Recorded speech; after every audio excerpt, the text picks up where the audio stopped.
KKR এর এবার বড় ধাক্কা, কারণ প্রথম ম্যাচে হার দিয়ে শুরু করেছে কেকেআর। এবার দ্বিতীয় ম্যাচ সেই রাজস্থানের বিরুদ্ধে মাঠে নামার আগে বড় ধাক্কা কেকেআর।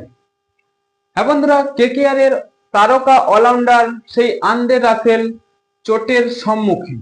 কেকেআর এর বোলিংকে নিয়ে ছেলে খেলা করেছিলেন সেই ফিল সল্ট ও বিরাট কোহলি, কিন্তু সেখানে যে কেকেআর এর তারকা অলরাউন্ডার আন্দ্রে রাসেল একমাত্র তিনি বোলিং করেন। তাই কেকেআর এর হারের পর অনেকেই প্রশ্ন উঠেছে যে কেনই বা সেই আন্দ্রে রাসেল বোলিং করেন। কারণ আন্দ্রে রাসেল তো যখনই কেকেআর এর উইকেট দরকার হয় তিনি এসে উইকেট নেয়, এবং গত মরশুমে 15টি ম্যাচ খেলে 19টি উইকেট শিকার করেছিলেন।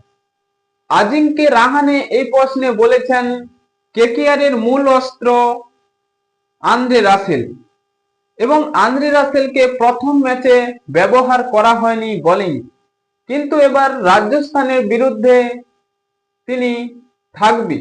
তার প্রদর্শন বোলিং এ কেমন হয় বা তিনি চোটের সম্মুখীন রয়েছে। কিন্তু রাজস্থানের বিরুদ্ধে আরো একটি বড় আপডেট নিয়ে এসেছে কেকেআর।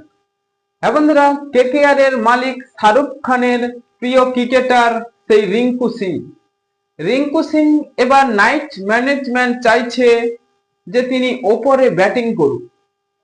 হ্যাঁ বন্ধুরা, কেকেআর এ এবার রাজস্থানের বিরুদ্ধে বড় আপডেট যে রিঙ্কু সিং ওপরে ব্যাটিং করতে আসবে।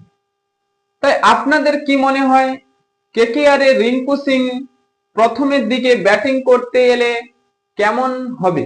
তাই এখনই মতামতটি কমেন্ট বক্সে লিখে জানিয়ে দিন, এবং আমাদের চ্যানেলটি সাবস্ক্রাইব করে আমাদের পাশেই থাকুন।